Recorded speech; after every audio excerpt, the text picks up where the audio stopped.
साथ हम आमंत्रित करें। और आज जैसा कि आप देख रहे हैं, चलिए अब कुमार विश्वास आपके बीच। एक भारतीय आत्मा के नाम से भारतीय जनमानस में चिरस्थायी स्थान बना चुके पूज्य दादा की स्मृति को प्रणाम करता हूं। मंच पर उपस्थित महाकाल के भक्त और पिछले 2.5 दशकों से अखाड़े के समय से मेरे मित्र और मध्यावर्त के मेधावी मुख्यमंत्री मोहन भाई को बहुत बहुत प्रणाम करता हूं। कुलगुरु की पुस्तक मैंने रेलवे स्टेशन से खरीदी थी और मैं अपने से बड़ों द्वारा रेखांकित न हो पाने की कुंठा में बहुत दिन जिया हूं। तो मुझे सदा लगता है कि मुझसे अच्छा अगर कोई कुछ भी कर रहा है, उससे अपरिचय भी हो तो भी उसका संपर्क सूत्र ढूंढ के उसे फोन करो, उसे कहो कि तुमने बहुत अच्छा काम किया है। तो मैंने वो किताब ली और उसमें मैंने भाषा पढ़ी, उपन्यास तो था ही, तो मुझे समझ नहीं आया कि किससे नंबर लूं। तो मेरे पुराने मित्र कवि सम्मेलनों के संयोजक प्रवीण भाई बैठे हैं इंदौर से, मैंने उनको फोन किया कि क्या आप इनको जानते हैं? तो बोले हाँ मेरे मित्र हैं। मैंने नंबर लिया और पहले मैंने 5 मिनट कविता की उस किताब की विषय वस्तु पर चर्चा की। वो 3 बार उन्होंने पूछा कि आप कौन बोल रहे हैं? तो मैंने कहा मैं एक पाठक बोल रहा हूँ। ये भी मेरे लिए काफी सुखद था कि मध्य प्रदेश में एक ऐसा व्यक्ति भी है जो मेरी आवाज से मुझे नहीं पहचान पा रहा। इससे ही पता चलता है कि वो कितने तटस्थ व्यक्ति हैं। हो गए आप अपने घर के, हम नहीं जानते। तो फिर मैंने इस अंत में कहा कि मैं कुमार विश्वास बोल रहा हूँ और आपकी किताब, तो उन्हें बड़ा अच्छा लगा। अभी उन्होंने जब मुझे कहा तो निस्संदेह बहुत सारे लोगों को ये आश्चर्य भी होता है, क्योंकि शुद्ध रूप से हिंदी कवि सम्मेलन की व्यावसायिकता को ऊपर ले जाने में मैंने थोड़ा श्रम किया और उन व्यावसायिक खांचों में इस कार्यक्रम का आमंत्रण फिट नहीं बैठता था। तो मैंने उनसे कहा कि उन्होंने कहा हम आपको क्या दे सकते हैं? तो मैंने कहा मुझे आप बस विद्यार्थी दे दीजिए, मैं जहाज पकड़ के खुद आ जाऊंगा अपने यहाँ आपसे। जो आगे सभी सज्जन लोग बैठे हैं, सभी परिचित हैं, मेहनीय हैं, ये संवाद के स्तर से ऊपर उठ गए हैं। इनका जो कुछ होना था हो गया। मेरे को ऐसा कोई भ्रम नहीं है कि मैंने कुछ बोल के सुधार लूंगा या इन्हें कुछ बात सिखा दूंगा, ऐसा कुछ है नहीं।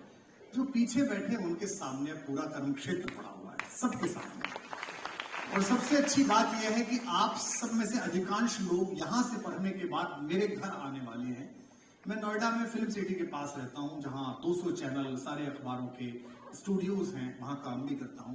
तो ये सब बच्चियां हमारी बेटियां, ये सब बच्चे हमारे, ये सब मुझे फ्लोर पे मिलने वाले हैं, एंकर की तरह इंटरव्यू लेने वाले हैं, बाइट लेने वाले हैं, फोनो ले लेने वाले हैं। मैं 2 बिंदुओं पर अपनी बात केंद्रित करूंगा। एक जो मूल विषय विश्वविद्यालय ने मुझे दिया है, रामकथा में संप्रेषण और संचार, और दूसरा आधुनिक पत्रकारिता। पत्रकारिता में पिछले 10-11 वर्षों में एक बड़ी बेचैनी देखी गई है, क्योंकि पिछले 60 वर्षों में, 65 वर्षों में एक बड़ा स्थायित्व आ गया था। लोगों को पता चल गया था, लोगों को अंदाजा हो गया था कि वैचारिकी के खुदा किधर बैठे हुए हैं, किधर की तरफ मुंह करके क्या लिखने में क्या सुविधा प्राप्त होती है, ये आमतौर पर उन्हें पता चल गया था। 11 वर्षों में भारत का राजनीतिक परिदृश्य बदला है, भारत की वैचारिकी के मुख्य बिंदु बदले हैं, वर्षों से उपेक्षित विषय प्रासंगिक बने हैं और थोपे हुए विषय नेपथ्य में जा रहे हैं। ऐसे में कुलबुलाहट होनी स्वाभाविक है, बेचैनी होनी स्वाभाविक है। तो पत्रकारिता का विचार या विचार की पत्रकारिता? आज की तिथि में हमसे कोई पूछे, कोई बच्चा पूछ रहा था बाहर इंटरव्यू लेता हुआ, आप कौन सा अखबार पढ़ते हैं? मुझे क्षमा कीजिए, मेरे 6-7 अखबार आते हैं, मैं पढ़ नहीं पाता, क्योंकि मेरे संपादकीय पढ़ने की आदत प्रारंभ हुई राहुल बारपुते से, प्रभाष जोशी से, राजेंद्र माथुर से, राजेंद्र अवस्थी से। आज जब मुझे पता है कि सेठ जी ने ये पत्रकारिता में जो अखबार छापा है, इसका संपादकीय किसी दूसरे लड़के से लिखवाया है, सेठ जी का सिर्फ नाम है, तो उस अखबार के संपादकीय पढ़ने में मेरी कोई रुचि नहीं है। वो काम आपको भी दिया जाएगा। आप सबसे अधिक चुनौतीपूर्ण व्यवसाय में जाने वाले हैं। सरल व्यवसाय नहीं है, सरल काम नहीं जिसमें आप जाने वाले हैं। तो इसमें आपको अपनी शक्ति और उसके पर्स पहचानने पड़ेंगे कि आपको क्या पर्स मिलते हैं। पीछे बैठे हुए बच्चों, हम उस देश में हैं जहां छपे हुए और बोले हुए अक्षर को आज भी सत्य माना जाता है। मैंने 17 वर्ष विश्वविद्यालय में पढ़ाया है। हिंदी के विभाग में बैठे हुए बड़े बड़े प्रोफेसर जिन्होंने 20-20 पीएचडी करा रखी थी, वो किसी विषय पर बहस करते हुए कहते थे, अरे विश्वास जी आपको पता नहीं है आज के जागरण में छपा। अब उन्हें ये पता नहीं होता था कि ये जो छपा है ये किस लड़के लड़की ने लिखा है और किस कारण से लिखा है। छपे हुए अक्षर का आज भी इतना सम्मान इस देश में है, बोले हुए शब्द का आज भी इतना सम्मान है। 88 वर्ष की आयु के मेरे पिता, जिनकी 18वीं पुस्तक इस बार आई है, जो कल्याण में नियमित लिखते हैं, जो मोहन जी के बड़े स्नेही, इनके प्रति आशीर्वाद दाता है, संघ के पुराने स्वयंसेवक के जनसंघ के दिनों से लगातार लिखते पढ़ते हैं, वो आज भी यूट्यूब पर कोई एजेंडा फिक्सिंग की रील देखकर मुझसे पूछ लेते हैं, लाला ये क्या हुआ है। मैं उनसे कहता हूं ये लाइक्स लेने के लिए ऊपर थंबनेल लगा, ऐसा कुछ हुआ नहीं है, ऐसी कोई बात नहीं हुई है। इसका मतलब अभी आपके पास एक चीज सुरक्षित है जिसका नाम है क्रेडिबिलिटी, जिसका नाम है विश्वसनीयता। वही एकमात्र चीज है जिसके ऊपर आपको अपना पूरा जीवन लगाना। अब समस्या यहां यह हो गई है, बहुत सारे मित्र ऐसे बैठे हैं जो पहले चैनल्स में काम करते थे और अब विश्वविद्यालय में आए हैं या विश्वविद्यालय से चैनल्स में गए हैं। एक अखबार का संवाददाता, छोटे से गांव का, जिसको सेंटीमीटर में मिलकर पैसे मिलते हैं कि कितने इंच की खबर छपी, वो अगर स्थानीय कोतवाल साहब के किसी अनाचार को कम लिखता है तो आप उसकी बेचारगी समझ सकते हैं, आप उसकी दिक्कत समझ सकते हैं कि आर्थिक दिक्कत है। लेकिन दिल्ली में बैठकर जिनके पर्स करोड़ों रुपए में हैं, जिनको 20-20, 25-25 करोड़ रुपए का पैकेज मिलता है, अगर वो अनुकूल आंकड़ों के हिसाब से लिखते हैं तो वो अपराधी है, वो बड़े अपराधी हैं, उनका अपराध ज्यादा गिना जाना चाहिए। किसी विचार को केंद्र में रखने के बाद तटस्थ होकर लिखना ही पत्रकारिता है। आपका विचार हो सकता है, इस पर बिल्कुल परेशान मत होइए। आप कोई किसी बात को सच मान सकते हैं, किसी बात को गलत मान सकते हैं, मेरा भी अपना विचार हो सकता है। बहुत सारे लोग मुझे कहते हैं आप सेंटर टू राइट खड़े हैं, तो मैं कहता हूं सेंटर ढूंढ के बताओ किधर की तरफ है, मैं उधर खड़ा हो जाता हूं। आपका निजी विचार हो सकता है, लेकिन मंच पर खड़े होने के बावजूद मेरी आत्मीय मैत्री हो सकती है मुख्यमंत्री जी के साथ, लेकिन मंच पर खड़े होने के बाद, किसी सार्वजनिक जगह पर खड़े होने के बाद उनके प्रत्येक श्लाघनीय कार्य की प्रशंसा और सरकार के द्वारा न किए गए कार्य की सीमित मर्यादित शब्दों में आलोचना मेरा कवि धर्म है। अगर मैं उससे चूकता हूं तो मैं कवि धर्म का अपराधी हूं, इस लोकप्रियता का अपराधी हूं। अब इसको सीखना कैसे है? आपको इसे सीखना है अपनी पौराणिकी से। हमारे यहाँ एक विचार पैदा हो गया कि जो कुछ आया है वो पश्चिम से आया है, जो कुछ वहां से आया है वो सब कुछ ठीक है। हमने अंदर झांकना बंद कर दिया था। अब कुछ स्थितियां ठीक बनी है कि अंदर झांकने की प्रक्रिया प्रारंभ हो गई है, लेकिन अभी भी जड़ों में ऐसे गहरे लोग बैठे हुए हैं जो भारत के ज्ञान बोध के प्रति ग्लानि अनुभव करते हैं, जिन्हें वही बात अंग्रेजी में कह दी जाए, दुनिया के किसी दूसरे ग्रंथ से ढूंढ के ला दिया जाए तो उसे बहुत अच्छा करते हैं। जैसे आपके भाषा संस्कार में मैं अक्सर देखता हूं, आप कृष्ण को कृष्णा बोलते हैं, इसलिए बोलते हैं क्योंकि पश्चिम में बोला गया है, जबकि सब जानते हैं कि कृष्ण हमारी भाभी बेटी है। कृष्णा द्रौपदी का नाम है, वो कृष्ण की सखी है, कृष्ण नाम है। आप योग को योगा बोलते हैं क्योंकि पश्चिम से सिखाया गया है। हमारा वैचारिकी परिवेश पश्चिम ने इस प्रकार दूषित किया है, वो माइंडसेट इतना दूषित किया है कि आज हमें वहां जो कुछ है वो सब सच लगता है। बहुत अच्छा कर दिया मुख्यमंत्री जी ने, मेरे संभाषण का बीज यहां पर अनायास ही रख दिया। वो रख दिया महर्षि नारद से। विचार और पत्रकार के बीच का अंतर नारद सिखाते हैं। नारद जी के मन में प्रतिपल नारायण चलता है। सब जानते हैं नारद जी बनाने हो टेलीविजन में, फिल्में बनाने हो तो क्या एक व्यक्ति बनाओ और वो नारायण नारायण करता, लोग समझ जाएंगे नारद है। कोई ये नहीं कहता कि यह याज्ञवल्क्य है, कोई ये नहीं कहता कि ये गौतम है, कोई ये नहीं कहता कि ये बृहस्पति है, सब जानते हैं कि नारायण है। लेकिन उसके बाद भी नारायण के दरबार में खड़े होकर, इंद्र के दरबार में खड़े होकर यह कहना कि आप सबसे सुंदर नहीं है, पृथ्वी पर इक्ष्वाकुवंशीय राजा पुररवा है जो आपसे भी सुंदर है, यह कहने का साहस उस पत्रकार में है, इसके अंदर नारायण नारायण बजता है। आपके अंदर भारत का संस्कार बजता है, आपके अंदर किसी वैचारिकी का उल्लेख बजता है। आप राष्ट्रीय स्वयंसेवक संघ की विचारधारा से प्रेरित हैं, आप वामपंथ की विचारधारा से प्रेरित हैं, आप हो सकते हैं, यह आपका निजी बौद्धिक चयन है। लेकिन इन वैचारिकियों से प्रेरित होने के बाद भी पत्रकार के रूप में इन्हीं वैचारिकियों के सम्मुख सत्य बोलने का साहस ही आपको पत्रकार बनाता है, वही आपको गणेश शंकर विद्यार्थी बनाता है, वही आपको माखन दादा बनाता है। बाहर निकलते हुए हमने जो हेडलाइन देखी, उस हेडलाइन को लिखने के लिए साहस चाहिए था। पत्रकारिता के बहुत सारे बच्चे जो कि सभी मित्र हैं पत्रकारिता के, बड़े संस्थानों के मालिक और उनके महत्वपूर्ण लोग, तो अक्सर साल में 20-30 सिफारिशें आती हैं। आज तक में बोल दीजिए, भास्कर में सुधीर भैया को बोल दीजिए, यहां बोल दीजिए, प्रवीण जी के यहां बोल दीजिए, आती हैं ऐसी। सबसे बड़ी बात पता है क्या पूछते हैं वो बच्चे, क्या चाहते हैं? पर्क्स, कितना मिलता है, कितना मिलेगा, देश का सबसे बड़ा पत्रकार और देश का सबसे बड़ा अखबार चांद, जो हमारे उत्तर प्रदेश से निकलता था, उसका एक अंक छपा था फांसी अंक। मुख्यमंत्री जी उसका विज्ञापन फ्रंट पेज पर छपा था, क्योंकि उसके 3 संपादकों को फांसी हो चुकी थी। चौथे संपादक की नियुक्ति के लिए उस जमाने में, मुझे बोलते हुए रोमांच हो रहा, 1921 में विज्ञापन निकला, 1927 में विज्ञापन निकला और कहा चांद नामक क्रांतिकारी अखबार के संपादक पद के लिए जरूरत है वेतनमान, अंग्रेजों की जेल और काला पानी, अतिरिक्त पुरस्कार फांसी भी हो सकती है। यह विज्ञापन की भाषा थी। और संभवतः अगली जानकारी पर यह पूरा सदन उत्साह से गूंज जाएगा मेरे नवीन नौनिहाल पत्रकारों द्वारा। आपको आश्चर्य इस बात पे नहीं है कि विज्ञापन निकला।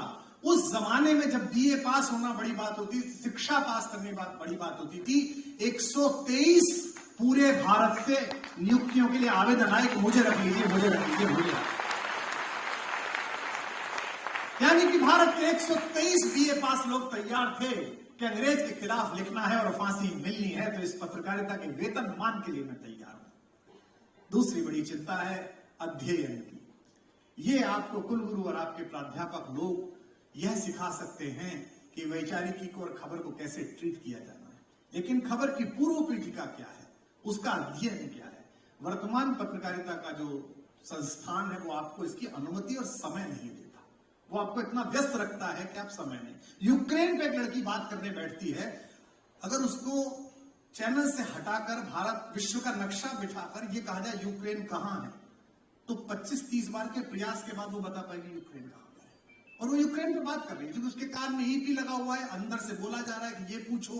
मुझे बड़ा आश्चर्य होता है कि लोक कोकिला लता मंगेशकर जी के दिवंगत हो जाने पर भी शोक के बारे में फोनो लेते हुए देश के पहले दूसरे चैनल की बच्ची बैठी हुई कहती है, कुमार जी बाकी तो बहुत अच्छा है, आपने शोक प्रस्तावना की, अपने अनुभव बताए, इस अवसर पर कोई कविता हो, क्योंकि उसको ये कहा जा रहा है, उसको पीछे से ये कहा जा रहा है।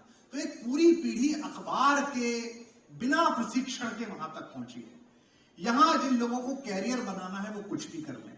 एक सलाह बड़े भाई होने के नाते में बच्चों आपको देके जा रहा हूं, जिन्हें अच्छा पत्रकार बनना है, कैरियर छोड़ दीजिए, उनसे निवेदन है कम से कम 3 साल प्रिंट में काम करिए, अखबार में काम करिए, पत्रकारिता। आपको कॉपी लिखनी आएगी, आपको हेडलाइन बनानी आएगी, आपको वाक्य का संयोजन आएगा, आपको पंक्चुएशन आएगा। ये पता ही नहीं है कैसे लिखा जा रहा है। मैं खबरों, हमारा संस्कार हुआ, मैं तिवारी जी राजस्थान में असिस्टेंट डायरेक्टर हायर एजुकेशन था, और मैं जिस जगह पोस्टेड था वो छोटी जगह थी और वहां से जिला मुख्यालय 40 किलोमीटर दूर था। और मुझे 3 सेवक मिले हुए थे मेरे कार्यालय पे। उनमें से एक सेवक की जिम्मेदारी थी 1993 में कि वो सुबह उठ के पहली बस पकड़ के भीलवाड़ा जाता था और बस अड्डे से जनसत्ता लेकर आता था। जब तक मैं प्रभात जी का संपादकीय न पढ़ूं, जब तक मैं ज्योतिर्मय न पढ़ूं, जब तक मैं आप ही के यहाँ का तेजाबी तेवर वाला आलोक तोमर ना पढ़ लूं, कुमार आलोक ना पढ़ लूं, कुमार संजय सिंह ना पढ़ लूं, तब तक मुझे बेचैनी रहती थी कि खबर ठीक से आई नहीं। आज आप सोच के देखिए, अखबार पलटते में आपको लगता है क्या विवाहिता प्रेमी के साथ भागी? खबर है, मैं मानता हूं खबर है, लेकिन खबर कहते हैं जी लोगों को यह पसंद है। गलत बात है साहब, लोगों को यह पसंद है। मैं असहमत होता हूं। 37 वर्ष हो गए मंच पर, कवि सम्मेलन के लोग बैठे, कराने वाले लोग बैठे। जब मैं आया था इस देश के मंचों पर कोहड़ा हास्य पसंद था, इस देश के मंच पे अश्लीलता पसंद थी, इस देश के मंच पे सांप्रदायिक जुमले पसंद थे। हमने गीत लिखा, प्रेम लिखा, मेहनत की, इस देश ने स्वीकार किया और इस देश के बाहर भी लोगों ने स्वीकार किया। लोक रुचि के नियामक हम हैं, लोक कैसा चलता है ये हम हैं। मुख्यमंत्री कार्यालय में गाय पलती है या कुत्ते पलते हैं ये मुख्यमंत्री तय करता है, मुख्यमंत्री कार्यालय तय नहीं करता। आज उनके यहां जाइए, गाय पलती है क्योंकि उनका संस्कार गौ सेवा का। कल दूसरी परंपरा का कहीं मुख्यमंत्री है, उसके यहां कुत्तों की फौज है, वो कुत्तों का प्रदर्शन करता है। ये वाला कौन सा है? ये आपके ऊपर। कुत्ते बुरी चीज नहीं है, कोई खराब बात नहीं है। मैं माननीय से असहमत हूं जो वो कर रहा है, जो भी कर रहा है, बोल नहीं सकता, कंटेम्प्ट हो जाएगा, लेकिन असहमत। और इस बात पर प्रसन्नता व्यक्त करता हूं कि उन्होंने यही कहा कि दिल्ली से 4 टांगों वाले निकालो। मैंने पता नहीं कौन पकड़ लिया जाता।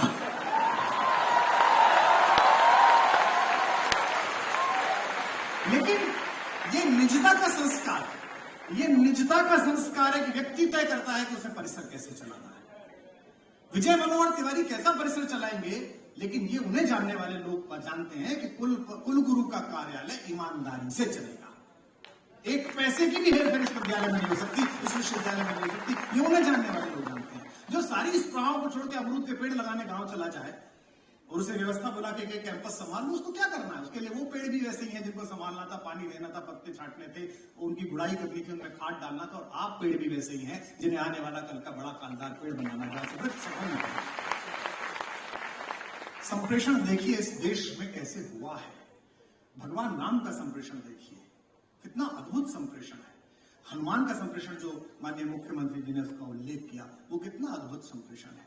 चाणक्य का संप्रेषण देखिए, इस देश की युवा पीढ़ी 2 बार जब उठकर खड़ी हुई है हमारे ज्ञात इतिहासों में विरोध करने के लिए निरंकुश शासकों का, वो एक बार खड़ी हुई है चाणक्य के समय और एक बार खड़ी हुई है 77 में आपातकाल के समय। क्योंकि पुराना व्यक्ति तो प्रतिरोध करने में देर लगाता है।